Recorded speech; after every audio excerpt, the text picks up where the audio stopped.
வணக்கம் நண்பர்களே. இன்றைய தினம் நம்ம சத்யா ஸ்பார்க்கிள்ஸ் சேனல் நிறுவனர் திரு சத்யநாராயணன் அவர்களோட உரையாட இருக்கிறோம். குறிப்பாக புத்தரை பத்தியும், புத்த தத்துவத்தை பத்தியும் நிறைய சுவையான விஷயங்களை பத்தி நம்ம இங்க பேச இருக்கிறோம். ஒரு முக்கியமான வேண்டுகோள், இந்த ஒலிப்பதிவை கடைசி வரையில கேட்குமாறு அன்புடன் கேட்டுக்கொள்கிறேன். வணக்கம் சார். உங்க சேனல்ல எனக்கு ரொம்ப பிடிச்ச விஷயம் என்னன்னா, பலதரப்பட்ட தலைப்புல இருக்குது எல்லா உங்க வீடியோஸும். அறிவியல், ஆன்மீகம், ரிலிஜன், சமூக நலன், உடல் மற்றும் மன ஆரோக்கியம், விழிப்புணர்வு, முதுமை, புத்தகச் சுருக்கம், கிரியேட்டிவிட்டி, அப்புறம் மெமரி, இப்படி பல. ரொம்ப அறிவுபூர்வமான பல விஷயங்க மட்டும் இல்லாம, நடைமுறை வாழ்க்கைக்கு உதவுற மாரி நிறைய கருத்துக்கள சொல்லியிருக்கீங்க. வணக்கம்மா. சத்யா ஸ்பார்க்கிள் சேனலில் என்னோட இணைஞ்சதுக்கு ரொம்ப சந்தோஷம். நன்றி. நான் ஒரு யூடியூப் ப்ரொஃபஷனல் இல்லைம்மா. இது எனக்கு ஒரு ஹாபி, இன்ட்ரெஸ்ட்டு, ஒரு பேஷன் கூட சொல்லலாம். நான் படித்து, பார்த்து, கேட்டு, ரசித்து, கற்றுக்கிட்ட எனக்கு பிடிச்ச சில விஷயங்களையும், என் சொந்த அனுபவங்களையும் ஒரு எளிமையான முறையில் மற்றவங்களுக்கு போய் சேரணுன்றது தான் என்னோட ஆசை. இங்கிலீஷ்லையும் தமிழ்லையும் இருக்கேன் வீடியோஸ்லாம். இதில் இன்னொரு முக்கியமான விஷயம் என்னென்னா, தினம் தினம் நானும் பல விஷயம் கற்றுக்கிறேன் இல்லையா? Correct sir. ஒரு கோட் எனக்கு ஞாபகம் வருது.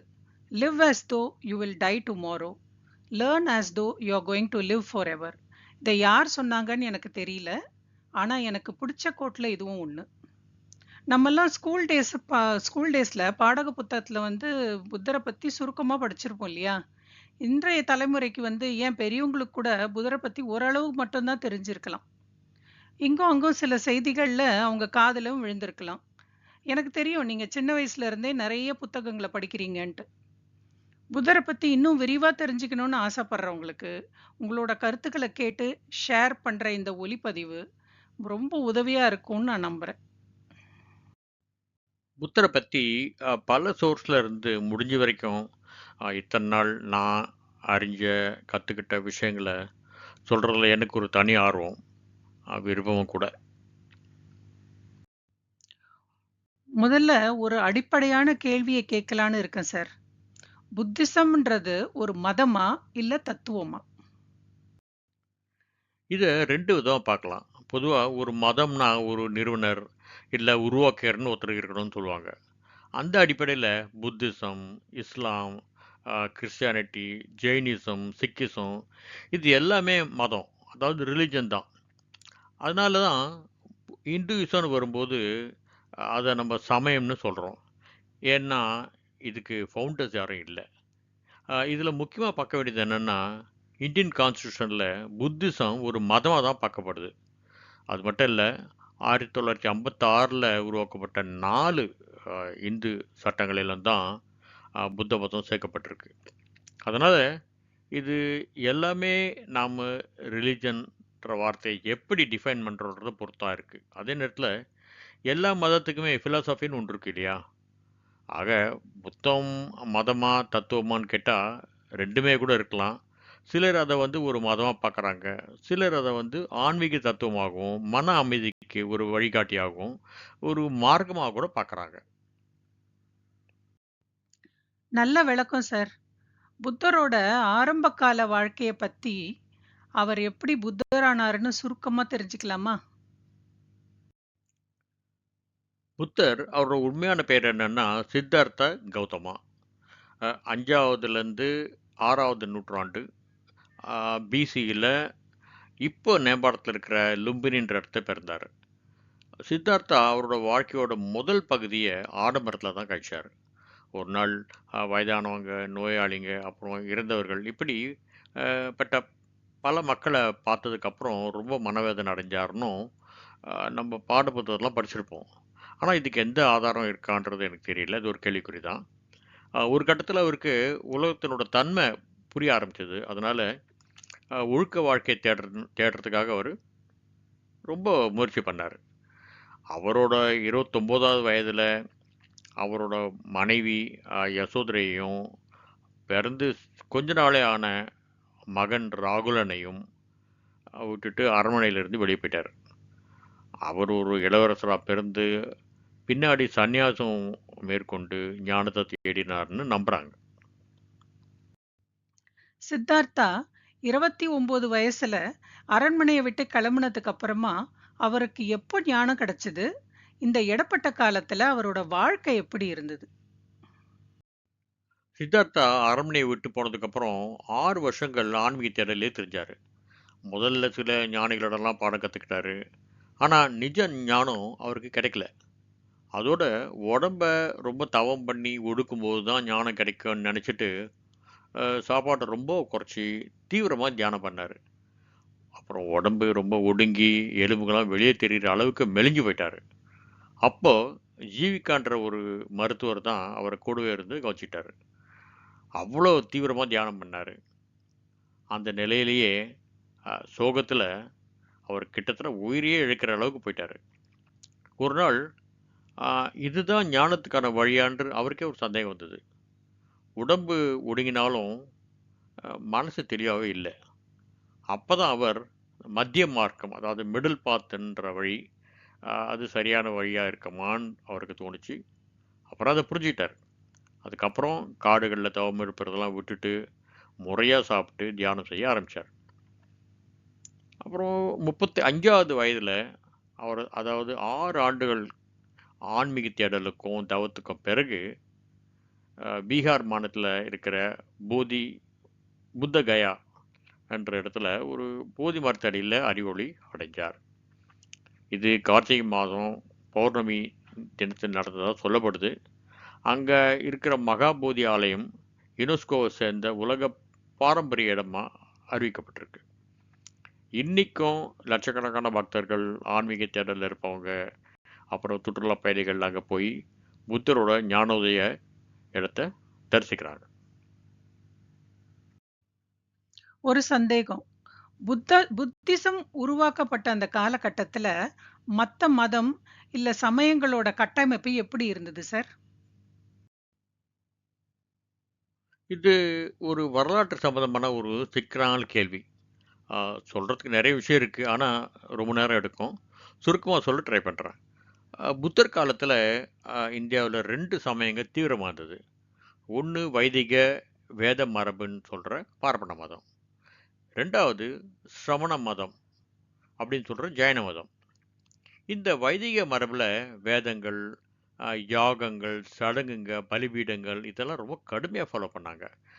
பிராமணர், சத்திரியர், வைசியர், சூத்திரர் சமுதாயத்தை வெர்டிக்கலாக பிரித்தாங்க. பிராமண குருக்கள் மேலாதிக்கம் செஞ்சு சமுதாயத்துக்கு மிகப்பெரிய தாக்கத்தை ஏற்படுத்தினாங்க.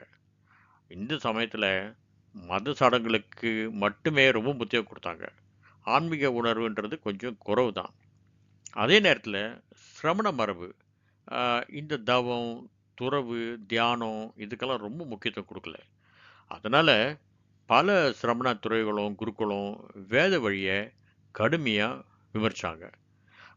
இவ்வளவு பெரிய மாற்றங்கள் நடந்து கொண்டிருந்த இந்த சூழ்நிலையில் தான் புத்தர் புதுசாக ஒரு ஆன்மீக போதனையை கொண்டு வந்தார். நம்ம ஏற்கனவே படிச்சிருந்தாலும் ஒரு கோர்வையா பார்க்கறதுக்காக புத்தரோட அடிப்படை தத்துவ போதனைகள் என்னன்னு சுருக்கமா சொல்ல முடியுமா? சொல்கிறேம்மா. புத்தரோட போதனைக்கு அடிப்படையில் இருக்கிறது 3 முக்கிய உண்மைகள், அதாவது 3 யூனிவர்சல் ட்ரூத்ஸ். ஒன்று அனித்தியவாதம், அதாவது இம்பர்மனன்ஸ், எல்லாமே மாறிட்டே இருக்கும். அவர் ஒரு ஊமை சொல்கிறாரு. நாம் 2 தடவை ஒரே ஆற்றுல குளிக்க முடியாது. ஏன்னா 2வது தடவை குளிக்கும்போது அதோட நீரோட்டம், அதோட தன்மை மாறிடுது. இன்னொன்று அனாத்மாவாதம், அதாவது ஆன்மான்ற ஒன்று இல்லவே இல்லை. 3வது என்னன்னா வாழ்க்கை துக்கம், அதாவது சஃபரிங் நிறைஞ்சது தான். இது எப்படி புத்தர் எளிய முறையில் விளக்கம் கொடுக்குறாருன்னு பார்ப்போம். 4 அரிய உண்மைகள், அதாவது 4 நோபல் ட்ரூத்ஸ். முதலாவது, வாழ்க்கையே துக்கம் நிறைந்தது. மனித வாழ்க்கையில் சில துக்கத்திலிருந்து விடுபடவே முடியாது. உதாரணத்துக்கு பிறப்பு, நோய், முதுமை, மரணம், இது எல்லாம் தவிர்க்க முடியாத துக்கங்கள்.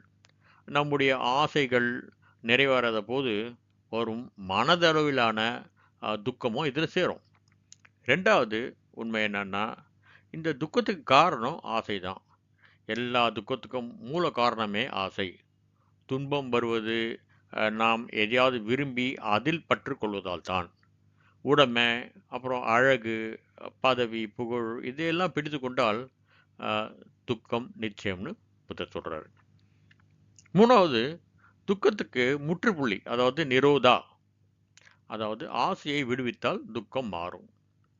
அந்த ஆசைகளை விட்டு போகும்போது மன அமைதி, தியானம், சமநிலை வந்துடும். நாலாவது, துக்கத்தை நீக்கக்கூடிய வழிகள்லாம் என்னென்ன இருக்கு. இந்த துக்கத்திலிருந்து விடுபட புத்தர் தி நோபல் எயிட் ஃபோல்ட் பாத்ஸ் என்ற 8 வழியை சொல்றாரு. அதாவது சரியான பேச்சு, அதாவது ரைட் ஸ்பீச், பொய் பேசாம இருக்கிறது. ரெண்டாவது, சரியான செயல்கள், அதாவது ரைட் ஆக்ஷன்ஸ், கொலை, களவு, வஞ்சம் இதெல்லாம் இருக்கிறது. அப்புறம் சரியான வாழ்வாதாரம், ரைட் லைவ்லிஹுட், நீதிமுறைக்கு எதிரான தொழில், வாழ்வாதாரத்தை தவிர்க்கிறது. அப்புறம் சரியான முயற்சி, ரைட் எஃபர்ட், நல்ல முறையை தேர்ந்தெடுக்கிறது. சரியான எண்ணங்கள், ரைட் மைண்ட்ஃபுல்னஸ், மனதை ஒரு நிலை வைத்துக் கொள்வது. அப்புறம் சரியான தியானம், ரைட் கான்சன்ட்ரேஷன், மனதை அடக்கி தெளிவாக வைத்துக் கொள்வது. சரியான கருத்து, அதாவது ரைட் வியூ, வாழ்க்கையை யதார்த்தம் என்னென்று புரிஞ்சுக்கிறது. சரியான நோக்கம், அதாவது ரைட் இன்டென்ஷன், நல்ல குறிக்கோள். இந்த 8 வழிகளை பின்பற்றினோம்னா துக்கத்திலிருந்து விடுபட்டு ஆனந்தமான ஒரு வாழ்க்கையை நாம் அடையலாம்னு புத்தர் சொல்றார். புத்தர் பிரபஞ்சம் உருவான விதத்தை பத்தி எப்படி விளக்குறாரு? புத்தர் பிரபஞ்சத்தின தோட்டம் பற்றி தெய்வீக விஷயங்களை பொருட்படுத்தல. அவர் இயற்கையான காரணங்களை மட்டும் வச்சு ஒரு விரிவான விளக்கம் கொடுக்குறாரு.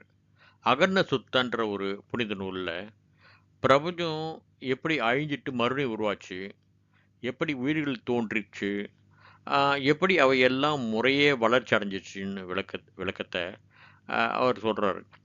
இது பாலி மொழியில் புத்தர் சொன்ன கருத்துக்களை அவரோட சீடர்கள் தொகுத்தது தான்.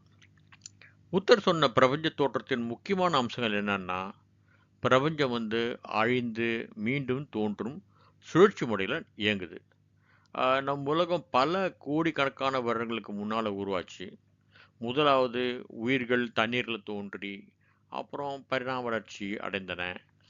எதற்கும் ஆரம்பம் ஒன்று இல்லை, முடிவுன்னு ஒன்று இல்லை. இது தொடரும் ஒரு நிகழ்வு. இவையெல்லாம் இயற்கையான காரணங்களால் நிகழும், ஆனால் கடவுள் படைத்ததாக இல்லை. இதனால் புத்தர் ஒரு சொன்ன பிரபஞ்ச விளக்கம் அறிவியல் கோணத்துக்கே கூட ரொம்ப நெருக்கமாக இருக்குன்னு கூட சொல்லலாம்.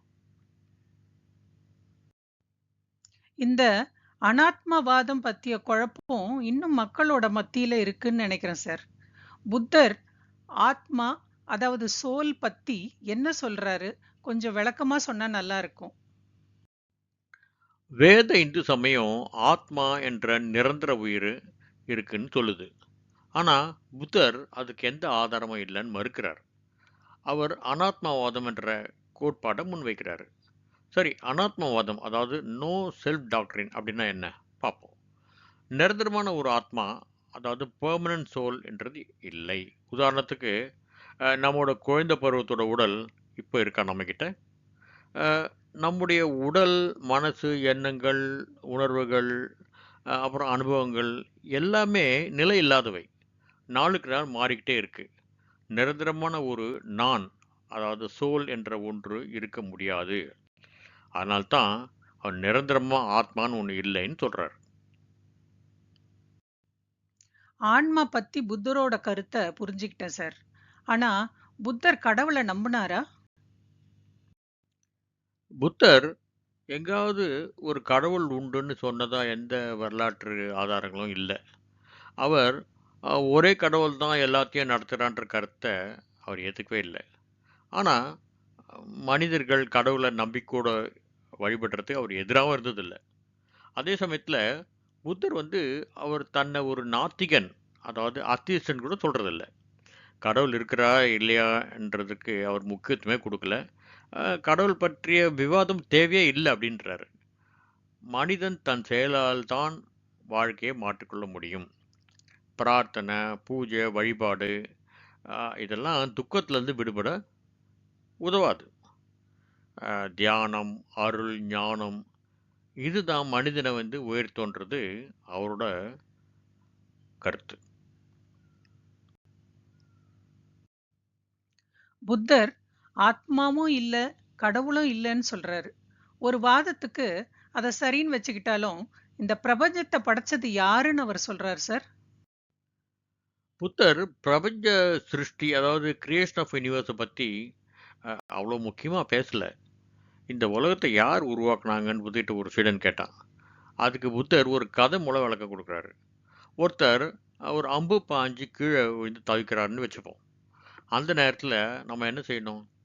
அந்த அம்பு யார் போட்டது, அது எந்த மரத்தில் இந்த அம்பு செஞ்சது, எந்த நாட்டில் தான் அந்த அம்பு வந்தது, இதை பற்றிலாம் நம்ம தேடிட்டு இருப்போமா? இல்லை அந்த அம்பை உடனே வெளியே எடுத்துட்டு அந்த புண்ணை குணப்படுத்துறதுக்கு நம்ம முயற்சி செய்வோமா? நீங்கள் துக்கத்திலேருந்து விடுபடணும், அதுதான் முக்கியம் அப்படின்னு சொல்கிறாரு. உலகம் எப்போ உருவாச்சுன்றதை விட நாம் எப்படி நம்ம முழுமையாக உணர முடியும் அதுதான் முக்கியம். இந்த உலகம் பற்றி இதெல்லாம் அது எப்படி உருவாச்சு இதுக்கெல்லாம் நீங்கள் டைம் வேஸ்ட் பண்ண வேண்டாம். உலகம் எந்த ஒரு கடவுளாலோ தெய்வத்தாலோ உருவாக்கப்படலை.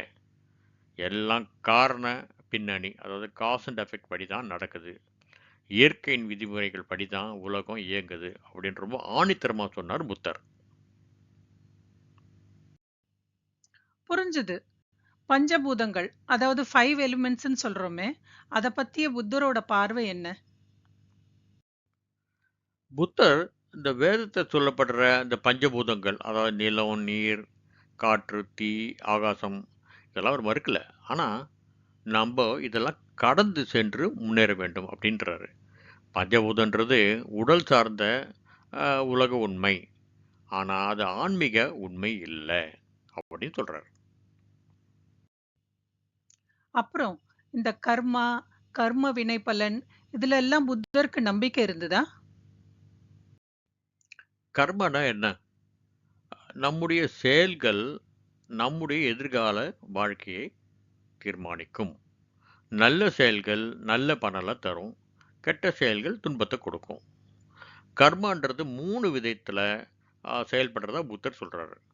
ஒன்று உடல் சார்ந்த செயல்கள், அதாவது பாடி ரிலேட்டட், நம்ம நல்லது செய்கிறோமா கெட்டது செய்கிறோமான்றதை பொறுத்தது. ரெண்டாவது வாக்கு செயல்கள், அதாவது ஸ்பீச், உண்மையை பேசுகிறோமா பொய்யை பேசுகிறோமா. மூணாவது மனதளவில் செயல்கள், அதாவது மைண்டு, நம்முடைய எண்ணங்கள், தீய எண்ணங்களா நல்ல எண்ணங்களா. ஆனால் இந்த விஷயத்தில் புத்தர் வேத சமயத்திலிருந்து கொஞ்சம் வித்தியாசப்படுறாரு. வேத சமயத்தில் கர்மா அப்புறம் புண்ணியத்தால் மட்டும்தான் தெய்வ அனுகிரகம் கிடைக்கும்னு சொல்லப்படுது. ஆனால் புத்தர் நீயே உன் வாழ்க்கையை தீர்மானிக்கணும், கர்மான்றது உன் விரல் நுனியிலே இருக்குது அப்படின்னு சொல்கிறாரு. சிலப்பதிகாரம் முழுசும் பார்த்தீங்கன்னா இந்த செயலின் விளைவு அப்படின்றத தான் பிரதானமாக காட்டுது. நல்ல செயல் நல்ல விளைவு, கெட்ட செயல் தண்டனை என்ற நியாயம் இதில் தெரியுது. நமக்கெல்லாம் தெரியும், கண்ணகியோட கணவன் கோவலன் எந்த குற்றமும் செய்யலை, ஆனால் அவன் கொல்லப்பட்டான். அரசன் நிச்சயமாக அவன் செய்த பாவத்துக்கு தண்டனை கிடைக்கணும். கண்ணகி மதுரை நகரத்தையே அழிச்சா, காரணம் கர்மா அப்புறம் நீதியின்மை. நீதியும் கர்மாவும் ஒரு நாள் செயல்படும் என்ற ஒரு பெரிய உண்மையை தான் சிலப்பதிகாரம் சொல்லுது. புத்தர் ஆன்மான்னு ஒண்ணு இல்லைன்னு சொல்றாரு, சரி. ஆனா மறுபிறப்பை ஏத்துக்கிட்டாருன்னு சொல்றீங்களே, அப்போ எது மறுபிறப்பா உருவெடுக்குது? இங்க ஒரு குழப்பம் இருக்கு. இதுக்கு ஏதாவது விளக்கம் இருக்கா? இது புத்த மத தத்துவத்திலேயே முக்கியமாக ஆனால் ஒரு ஒரு சிக்கலான கேள்விதான். ஆத்மா இல்லைன்னா மறுபிறப்பு எப்படி எதன் மூலம் நடக்குதுன்னு பல பேருக்கு குழப்பம்தான். இதை நம்ம சரியாக புரிஞ்சுக்க ட்ரை பண்ணுவோம். புத்தர் ஆத்மா என்ற நிரந்தரமான ஒன்றை முற்றிலும் மறுத்தார். அவர் சொல்லும் அனாத்மான்ற கருத்து நிலைத்த ஒரு ஆத்மான்னு எதுவும் இல்லைன்றது தான். காரணம், நம்ம மாறிக்கொண்டே இருக்கிறோம். உடலும் மனசும் சிந்தனையும் தொடர்ந்து மாறிக்கிட்டே தான் இருக்குது, உருமாறிக்கிட்டு இருக்கு. உதாரணத்துக்கு ஒரு நெருப்பு குழந்தை பாருங்கள், அது எரிஞ்சிக்கிட்டு தான் இருக்குது. ஆனால் அதே தீப்பொறி எப்பவுமே நிலச்சிருக்குமா? அது ஒரே மாதிரியான தீப்பொறியை இல்லாமல் தொடர்ந்து மாறுது. அதே போல தான் நிரந்தரமான ஒரு ஆத்மா என்ற ஒரு கருத்து உண்மையிலே இல்லைன்னு புத்தர் சொல்கிறாரு. ஆத்மா இல்லைன்னா மறுபிறப்பு எப்படி சாத்தியம்? புத்தர் ஒரு முக்கியமான கருத்தை எடுத்து கொடுக்குறாரு. ஆத்மா என்பது இல்லை, ஆனால் கர்மா தொடர்கிறது. நம்ம எண்ணங்கள், செயல்கள், ஆசைகள் இவை எல்லாமே ஒரு தொடர் வழியாக பயணிக்குது. அதாவது நம் செய்வினை நல்லதோ கெட்டதோ, ஆனால் கர்மா மூலம் தொடருது அப்படின்னு சொல்கிறாரு. நம்ம உடம்பு இறந்தாலும் நம்ம செய்கையுடைய விளைவு அடுத்த பிறவிக்கு போகுது. உதாரணமாக சொல்லணும்னா, ஒரு தீப்பொறியால் இன்னொரு விளக்கு கொளுத்துனா அந்த பழைய தீப்பொறி அப்படியே இருக்குமா? இல்லை இல்லையா? ஆனாலும் அந்த ஒளியோட தொடர்ச்சி புதிய விளக்கில் தொடருது. இதை நம்ம பார்க்குறோம். அதே போல் நம் கர்மாவோட ஒளியே மறுபிறவியில் ஒரு புதிய வாழ்க்கையை பெறுது. அப்படின்னா மறுபிறவில் நான் யார்? நம்ம கடந்த பிறவின் தொடர்ச்சி. அதனால்தான் அது அதே நம்பர் அல்ல. ஒரு உயிர் பிறவியாக தொடர்வதில்லை, ஆனால் அதன் விளைவுகள் தொடருது. இன்னொரு எடுத்துக்காட்டு என்னன்னா, ஒரு மாம்பழ விதை முளைச்சி மரமாகுது. அந்த மரத்தில் வந்த பழத்தில் இருக்கிற விதை பழைய விதையினோட தொடர்ச்சி தான். ஆனால் ரெண்டு விதைகளும் ஒரே விதையா? இல்லை இல்லையா? அதே மாதிரி நம்ம கர்மாவோட வெளிச்சம் தொடர்ந்துக்கிட்டே இருக்கும், ஆனால் ஒரே ஆத்மா பயணிக்காது.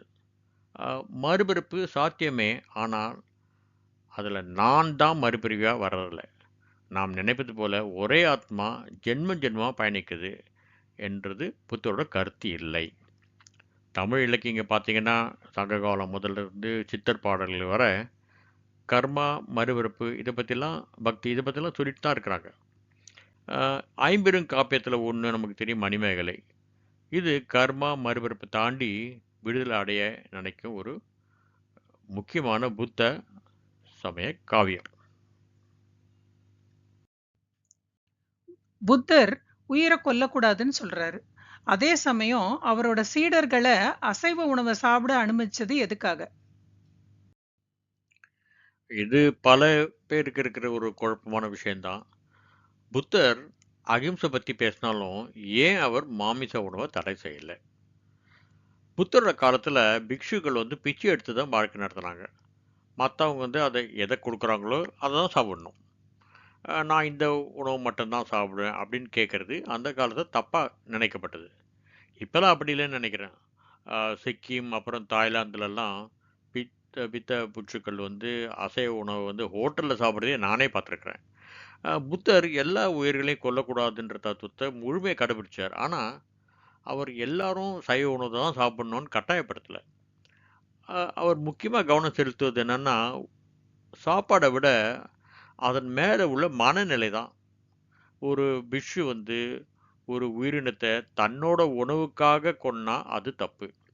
ஆனால் ஏற்கனவே அவருக்காக மட்டும் கொல்லப்படாத விலங்கோட சமைக்கப்பட்ட அசைவ உணவு கிடைச்சா அதை சாப்பிடலாம். புத்தர் இறைச்சி சாப்பிட அனுபவித்தாலும் அது 3 கண்டிஷன்ஸுக்கு உட்பட்டதாக இருந்தது. ஒன்று, அந்த உயிரினம் கொல்லப்படுவதை அவரே பார்த்துருக்கக்கூடாது. ரெண்டாவது, அந்த மாமிசத்தை உனக்காக தான் கொன்றன் என்று சொல்லப்பட்டிருக்கக்கூடாது. மூணாவது, அந்த இறைச்சி அவருக்காகவே கொல்லப்பட்டது என்று அவருக்கு ஒரு சந்தேகம் கூட இருக்கக்கூடாது. இந்த 3ல் ஏதாவது ஒன்று இருந்தாலும் அந்த இறைச்சியை அவர் சாப்பிடக்கூடாது. ஆனால் புத்தருக்கு பிறகு இந்த உணவு விஷயத்தில் நிறைய மாற்றங்கள்லாம் வந்துச்சுன்னு சொல்கிறாங்க. சைனா, ஜப்பான், கொரியா அங்கே இருக்கிற மகாயான புத்த பிக்ஷுக்கள்லாம் ஸ்ட்ரிக்டாக சைவ உணவை ஃபாலோ பண்ணுறாங்க. இலங்கை, அப்புறம் தாய்லாந்து, மயன்மார் அங்கே இருக்கிற தேரவாத புத்த பிக்ஷுக்கள்லாம் மூல புத்த தத்துவத்தை தொடர்ந்து இன்றைக்கும் இறைச்சி சாப்பிட்டுட்டு தான் இருக்கிறாங்க. அப்புறம் வஜ்ராயன புத்தன்னு ஒன்று இருக்குது திபெத்தில். அங்கே குளிர்காலம் அந்த மாதிரி இடத்துல இறைச்சி சாப்பிட்றதுக்கு அவங்களுக்கு அனுமதி இருக்குது. ஆக புத்தர் இறைச்சி உணவை தடை செய்யலை, ஆனால் உயிர்கொலையை கடுமையாக கண்டிச்சார். அவரோட கருத்து என்னன்னா, உணவோட வகையை பற்றி இல்லை, உணவுக்காக ஏற்படும் ஆசையை பற்றி தான். புத்த மதத்தை சேர்ந்தவங்க திருமணம் பண்ணிக்கிறாங்களா? அவங்களோட திருமண வரம்புகள் என்ன சார்? ஆமாமா. அவங்க திருமணம் செஞ்சுக்கிறாங்க. ஆனா, அது ரொம்ப ரொம்ப எளிமையா இருக்கும். மத சடங்குகளுக்கு பதிலா ஒழுங்கான வாழ்வு அதான் முக்கியம்னு கருதப்படுது. சில நேரங்கள்ல புத்த பிட்சுக்கள் வந்து அவங்க வந்து ஆசீர்வதிக்க கூட வருவாங்க. அந்த அந்த கல்யாணத்துக்கு. ஆனா, அவர் மனிதன் துன்பத்தை தவிர்க்க விரும்பினால், குடும்ப பந்தங்கள கொஞ்சம் குறைச்சுக்கிறது நல்லதுன்னு சொல்றாரு. இதனால சாதாரண மனிதர்கள் திருமணம் செய்து வாழ்க்கை நடத்தலாம். ஆனா, நிரந்தர ஆன்மீக வளர்ச்சி வேணும்னா, குடும்ப பந்தத்த கடந்து செல்றது நல்லதுன்னு சொல்றாரு. அ பெரும்பாலான திருமணங்கள் வந்து அ ஏற்பாடு செஞ்சப்பட்டது தான். அதான் அரேஞ்ச் மேரேஜ் தான். ஆனா, காதல் திருமணத்துக்கும் அங்க இடம் இருக்கு, அனுமதியும் இருக்கு. திருமணத்துக்கான வயது கட்டுப்பாடுகள்லாம் இருந்தது. பொதுவா பெண்கள் 16 வயதுக்குள், ஆண்கள் 20, 30 வயதுக்குள் திருமணம் செஞ்சுக்கிறாங்க. குழந்தை பெறுவது மிகவும் முக்கியமா கருதப்பட்டது. ஆனா, கட்டாயமாக்கப்படல. பெரும்பாலான புத்த மத அ மரபுகள்லலாம் திருமணம் இல்லாதவர்களே சாமியாராக முடியும். புத்தர் திருமண வாழ்க்கையை ஒரு சாதாரண மனிதர்களின் ஒரு ஒரு நிலையா தான் பார்த்தாரு. புத்த மதத்துல நிர்வாணம் என்ற கருத்துக்கு அர்த்தம் என்ன? நிர்வாணன்றது துன்பத்திலிருந்து முழுமையா விடுதலை பெறுறது தான். இது ஆசைகள், அப்புறம் பற்றுதல்கள் இதெல்லாம் விட்டு ஒழிப்பதனால கிடைக்கும்னு புத்தர் சொல்றாரு. புத்த மதத்தை ஃபாலோ பண்ற ஒருத்தர் வேற மதத்தையும் ஃபாலோ பண்ணலாமா? சிலவங்க புத்த மத போதனைகள வேற ஒரு மத நம்பிக்கைகளோட நினைச்சு பார்க்குறாங்க. ஆனா, புத்த மதம் ஒரு தனித்துவமான ஆன்மீக பாதையா தான் பார்க்கப்படுது. புத்த மதத்துல ஜெபம் செய்யலாமா? அ புத்த மதத்துல கடவுள்கிட்ட வேண்டுறதுன்றது ஒண்ணும் இல்ல. ஆனா, அ போதனைகள மனத நிறுத்திக் கொள்றதுக்கு தியானம் அவசியம். பண்ணணும்னு புத்தர் சொல்றாரு. புத்திசம்ல பெண்களுக்கு இடம் இருக்கா? புத்தர் வந்து பெண்கள புத்த மத தர்ம சங்கத்துலலாம் இணைக்கிறதுக்கு அனுமதிச்சாரு. ஆனா, சில மரபுகள்ல வந்து அவங்களுக்கு குறைஞ்ச உரிமைகள் தான் கொடுக்கப்பட்டதுன்னு சொல்றாங்க. இந்தியாவுல புத்தம் எப்படி வளர்ந்தது? புத்த மதம் இந்தியாவுல வளர்ந்ததற்கு முக்கியமான காரணம் என்னன்னா, அ மிகப்பெரிய சாம்ராஜ்யங்களோட ஆதரவு தான். கிமு 3வது நூற்றாண்டுல மௌரிய சாம்ராஜ்யம் அத ஆண்ட அசோக மன்னன் புத்த மதத்த வந்து தன்னோட அரசு மதமா அறிவிச்சாரு. ஆதரிக்கவும் செஞ்சாரு.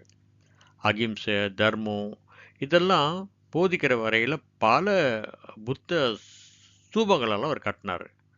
அசோகன் தான் புத்த மத குழுக்கள அ இலங்கை, மியான்மார், தாய்லாந்து, சீனா, ஜப்பான், கொரியா இப்படிப்பட்ட நாட்டுக்கெல்லாம் அனுப்பி புத்த மதத்த ரொம்ப பரப்புனாரு.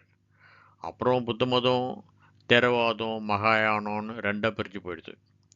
மகாயானம் சீனா, அ ஜப்பான், அ கொரியா, திபெத்லலாம் பரவிச்சு. தேரவாதன்றது அ இலங்கை, மியான்மார், தாய்லாந்து, அப்புறம் காம்போடியா இப்படிப்பட்ட நாட்டுக்கெல்லாம் போய் நிலைச்சிருந்தது ரொம்ப நாள். சில்க் ரோடு வழியா புத்த மதம் சைனா, மத்திய ஆசியா, ஜப்பான் வரை பரவுச்சு. இந்திய வர்த்தகர்கள், அப்புறம் சுற்றுலா பயணிகள் புத்த மதத்தோட போதனைகள ரொம்ப தூரம் எடுத்துட்டு போனாங்க. அதே நேரத்துல சமண மதத்துல ரொம்ப கட்டுப்பாடுகள் இருந்தது. உங்களுக்கு தெரிஞ்சிருக்கும். அந்த மதத்துல இருந்தவங்க பலர் புத்த மதத்துக்கு மாறுனாங்க. காரணம், சாதி இந்த மாரி வேற்றுமைகள்லாம் தகர்த்து எல்லாரும் சமம், அகிம்சை, கருணை, நெகிழ்வுத்தன்மை இதெல்லாம் எளிய மக்களுக்கு புரியக்கூடிய வகையில அ எடுத்து சொல்லப்பட்டது தான். அப்புறம் இந்தியாவுல தொடங்கப்பட்ட இந்த புத்த மதம் மத்த கிழக்கு ஆசியா நாடுகளுக்கெல்லாம் ரொம்ப வேகமா பரவுச்சு. ஆனா இந்தியால மட்டும் ஏன் இந்த அளவுக்கு குறைஞ்சு போச்சு? அ என்ன பொறுத்தவரைக்கும் இது வந்து ஒரு வருத்தப்பட வேண்டிய ஒரு விஷயம் தாம்மா. புத்த மதம் இந்தியாவுல தளர்ந்து போனதுக்கு, அ இல்ல இல்லாமயே போனதுக்கு நெறைய காரணங்கள் இருக்கு. பிராமண சமூகம் மறுபடியும் ரொம்ப வலுவடைந்து வேத சடங்கு இதெல்லாம் ரொம்ப தீவிரமாக பரவ தொடங்கிச்சு. பாகவத மதம், வைணவம், அப்புறம் சைவம், இது போன்ற போதனைகள்லாம் வந்து பெரிய அளவில் மக்களுக்கு போய் சேர்ந்தது. அப்போ இருந்த இந்திய ராஜாக்கள்லாம் பின்னாளில் பௌத்தத்துக்கு ஆதரவு அளிச்சிருந்தவங்களாம் அப்புறம் விட்டுட்டாங்க. வெளிநாட்டு படையெடுப்புகள், அப்புறம் சமூக மாற்றங்கள், பின்னால் வந்த முஸ்லீம் ஆட்சியாளர்கள் ஆஹ், என்ன பண்ணாங்க, பல புத்த ஸ்தூபங்கள் அப்புறம் பௌத்த சபைகளெல்லாம் அழிச்சிட்டாங்க. 4 வகையான வேத முறைகள், அதாவது சமய சடங்குகள் மறுபடியும் பக்தி மார்க்கன்ற பேரில் பொதுமக்களுக்கு ஒரு இயல்பா வாழ்க்கைய ஒரு நெறிமுறையாகவே பரப்பப்பட்டது, மாற்றப்பட்டது. அதுக்கு புராணங்களும் இதிகாசங்களும் இந்த கட்டுக்கதைகள்லாம் ரொம்ப தொண போச்சு. கிமு 5வது நூற்றாண்டில் புத்தர் வாழ்ந்த காலத்திலிருந்து கிபி 12வது நூற்றாண்டு வரை, அதாவது 1800 வருஷங்க, புத்த மதம் இந்தியாவில் முக்கியமான செழிப்பான ஒரு மதமாக தான் இருந்தது. டாக்டர் அம்பேத்கர் ஏன் புத்த மதத்தை ஏத்துக்கிட்டாரு? சாதி அமைப்பின் அடிப்படையில் இருக்கிற பாகுபாடுகள், அரசியல் சமூக மத அடக்குமுறைகள், அப்புறம் மனித சமத்துவத்துக்கான தேடல், இந்த மாதிரி காரணத்துக்காக தான் அம்பேத்கர் புத்த மதத்தை தழுவினான்னு சொல்கிறாங்க. அவர் தனது வாழ்க்கையை தாழ்த்தப்பட்ட மக்களின் விடுதலைக்காக அர்ப்பணித்ததுனால அந்த நோக்கத்துக்கு எந்த மதம் அப்படின்னு ரொம்ப ஆராய்ச்சி பண்ணி அதுக்கேற்ற மதம் என்னன்னு தீவிரமாக ஆய்வு பண்ணார். இந்துக்களாக இருக்கும்போது தாழ்த்தப்பட்ட மக்களுக்கு சமத்துவம் கிடைக்காது என்ற உண்மையை உணர்ந்து அவர் புத்த மதத்தை தழுவினார். அக்டோபர் 14, 1956 நாக்பூரில் அம்பேத்கர் கூட 5 லட்சம் தோழர்களும் ஒரே நாளில் புத்த மதத்தை ஏற்றுக்கிட்டாங்க. அன்னைக்கு அம்பேத்கர் 22 உறுதிமொழிகள் எடுத்து அவரோட சமூகத்தினருக்கு புத்த மதத்தை பற்றியும் அது தர்மங்களை பற்றியும் விளக்குனார். புத்த மதத்தை ஏற்றுக்கிட்ட பிறகு அவரோட கடைசி புக்காக த புத்தா அண்ட் இஸ் தம்மா அதை வந்து எழுதினார். அவர் உயிரோடு இருக்கும்போது அந்த புத்தகம் வெளியிடப்படலை. இப்போ அந்த புக்கு தமிழ்லையும் வந்திருக்கு. புத்தரோட கடைசி நாட்கள்லாம் எப்படி இருந்தது? பல பௌத்த நூல்கள், குறிப்பாக மகா பரிநிர்வாண சூத்திரம் அப்படின்ற அந்த புத்தகத்தில் அவர் இறக்கிறதுக்கு முன்னால் ஒரு இரும்பு கலைஞரோட வீட்டில் சாப்பிட்டதா சொல்லப்பட்டிருக்கு. புத்தர் அதிக வயதாக இருந்தனால அவர் உடல் ரொம்ப மெலிஞ்சி ரொம்ப கஷ்டப்பட்டு இருந்தார். சிலர் அவர் வந்து சாப்பிட்ட பன்றி இறைச்சி தான் காரணம்னு சொல்கிறாங்க. புத்தர் இந்த உணவை சாப்பிட்டு உடல்நிலை மோசமடைந்ததாகவும் அப்புறம் தீவிர வயிற்று வலியால் மரணம் அடைந்ததாகவும் சிலர் சொல்கிறாங்க. இப்போ இருக்கிற உத்தரப்பிரதேசத்தில் இருக்கிற குஷிநகர் என்ற இடத்துல ஒரு 80வது வயதாக இருந்தபோது இறந்தார்னு சொல்லப்படுது. அந்த காலம் கிமு 563 இருந்து கிமு 483 இருக்கான்னு ஒரு வரலாறு சொல்லுது. புத்தரோட உடல் தகனம் செய்யப்பட்டு அவரோட அஸ்தியை 8 பாகங்களாக பிரித்து இந்தியா, நேபாள், ஸ்ரீலங்கா, அப்புறம் பல இடத்துல கொண்டு போய் வச்சாங்க. சார், கடைசியா ஒரு கேள்வி. புத்தரோட தத்துவங்களும் அவரோட வாழ்க்கை முறையும் இத்தனை நூற்றாண்டுகளுக்கு அப்புறமா இந்த காலகட்டத்துல இன்றைய நடைமுறைக்கு எப்படி உதவும், இல்லை எப்படி பொருந்தும்னு நினைக்கிற மக்களுக்கு உங்களோட பதில் என்னவா இருக்கும்? இல்ல வேற ஏதாவது விளக்கம் இருக்கா? கண்டிப்பா புத்தரோட கற்றுகள் எல்லாமே இன்றைய காலகட்டத்துக்கு மட்டும் இல்லை, இனிமேல் வரப்போகிற காலத்துக்கும் பொருந்தும், வழிகாட்டியாக இருக்குன்றதுல எனக்கு எந்த சந்தேகமும் இல்லை. ஏன்னா இவை எல்லாமே எட்டர்னல் யூனிவர்சல் ட்ரூத்து. இதுதான் சனாதன தர்மா. நாம் இதையும் வர்ணாசிர நிலையும் போட்டு குழப்பிட்டுருக்குறோம். ரெண்டும் வேறு வேறு. தொழில் அடிப்படையில் சமுதாயத்தை வகைப்படுத்தி ஒழுங்குபடுத்தணுன்றது ஒரு நோக்கம் ஒரு காலத்தில் இருந்தது, தேவையப்பட்டது. ஆனால் பிற்காலத்தில் வந்து தலைமையேற்ற மதவாதிகள், மத தலைவர்கள் அதுக்கு மேலே ஒரு ஜாதி, கீழ் ஜாதி, மேல் ஜாதின்னு வரிசைப்படுத்தி ஓரளவு ஒன்றா சேர்ந்த சமுதாயத்தை கூறு கூறாக பிரிச்சுட்டாங்க. அதுக்கு பக்தி இயக்கம், புராணம், இதிகாச கதைகள் இதெல்லாம் வந்து ரொம்ப துணையாக இருந்தது. இதனோட தாக்கம் இன்னைக்கு வரைக்கும் இருக்கே. ஆனால் புத்த கொள்கைகள் காலத்தை கடந்து நிற்பது ஏன்? திருவள்ளுவரை கூட நம்ம இன்னைக்கு வரைக்கும் கொண்டாடிட்டு தானே இருக்கிறோம். ஏன்னா திருக்குறளில் சொல்லப்பட்டிருக்க எல்லாமே நிரந்தர உலக உண்மைகள். இன்னும் மேலே சொல்லணும்னா வள்ளலரோட பிழித்திரு, பசித்திரு, தனித்திரு அப்படி அவர் சொன்ன அந்த தத்துவம். அப்புறம் கணியன் பூங்குன்றனார் சொன்ன யாதும் ஊரே யாவரும் கேளீர், தீதும் நன்றும் பிறதர வாரா. இப்படி நிறைய பேர், விவேகானந்தர், திருமூலர், பட்டினத்தார், ரமண மகரிஷி, இப்படி பல பேரோட கருத்துக்கள் இன்னைக்கும் பொருந்துது தானே. தியானம், விழிப்புணர்வு, கர்மா, நல்ல எண்ணம், நல்ல செயல் இதெல்லாம் நம்ம இன்னைக்கும் பேசிட்டு தானே இருக்கிறோம். படிப்பறிவு இல்லாத அந்த காலத்திலேயே மனித மனதை பற்றி அவ்வளவு டீப்பாக ஆராய்ச்சி செஞ்சவரை புத்தர் தான், வேறு யாரும் இருக்க முடியாது. ஒவ்வொரு சைக்காலஜிஸ்ட்டும் புத்தாவை பற்றி படிக்கணும்னு ஸ்ரீ ஸ்ரீ ரவிசங்கர் சொன்னதை ஒரு தடவை நான் கேட்டிருக்கிறேன். எனக்கு அது சரின்னு தான் தோணுது. இன்னும் சொல்லப்போனால் இன்னைக்கு இருக்கிற ஃபாஸ்ட் மெட்டீரியலிஸ்டிக் வேர்ல்டில் இப்போ தான் புத்தரோட நெறிமுறை சார்ந்த ஒரு ஒழுக்கமான வாழ்க்கை இன்னும் அதிகமாக தேவைப்படுதுன்னு நான் நிச்சயமாக சொல்லுவேன். புத்தரோட வாழ்வு முறையை பற்றியும் அவரோட தத்துவங்களை பற்றியும் ரொம்ப எளிமையாக விளக்கம் கொடுத்தீங்க. நான் நிறைய புது விஷயங்களை கற்றுக்கிட்டேன். இந்த பதிவு உங்கள் சப்ஸ்கிரைபர்ஸ்க்கும் மற்ற நண்பர்களுக்கும் ரொம்ப உபயோகமாக இருக்கும்னு நான் நம்புகிறேன். இந்த உரையாடலில் உங்களோட இணைஞ்சதுக்கு எனக்கு ரொம்ப சந்தோஷம். இன்னொரு சந்தர்ப்பத்தில் மீண்டும் சந்திப்போம். ரொம்ப நன்றி சார். வணக்கம். இந்த கருத்தெல்லாம் இன்றைய இளைய சமுதாயத்துக்கு கொண்டு போய் சேர்க்கணுன்றது நம்மோட விருப்பம் மட்டும் இல்லாமல் கடமை கூட இருக்குதுன்னு நான் உறுதியாக நம்புகிறேன். அந்த நோக்கத்தில் இந்த பதிவு என்னோட ஒரு சின்ன முயற்சி தான், என்னோட மனதுக்கு நிறைவான ஒரு பங்களிப்பு. எனக்கு தெரிஞ்ச வரைக்கும் சுவையான பதிலையும் விளக்கத்தையும் வரவழைச்ச உங்களோட ஆழமான அதே சமயத்தில் சுருக்கமான கேள்விகள் தான் இந்த பதிவுக்கு ஒரு சிறப்புன்னு நான் நம்புகிறேன். நன்றிம்மா. வணக்கம்.